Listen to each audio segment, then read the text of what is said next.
Now we're gonna try to solder without any external compound.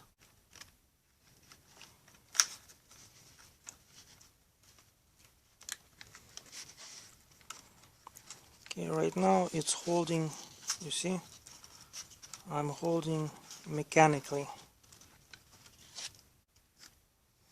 Okay, we're gonna try to solder without any resin.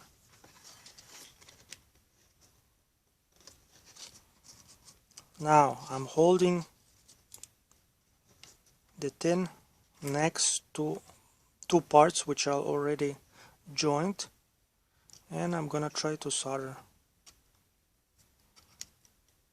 Yep, it's soldering perfectly. If you try to melt it like this, you see it doesn't melt. Why? Because this carbon dirt prevents the heat from accessing.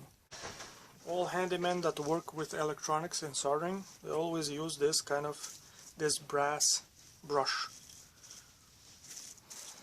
The coating on your soldering ticket, it's very fragile to the sand on the sandpaper, because brass is a softer material than the coating.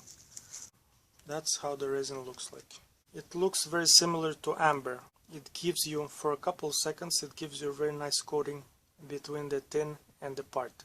If you're not using it, you need to kind of remove it as soon as possible, or with your brass wire brush.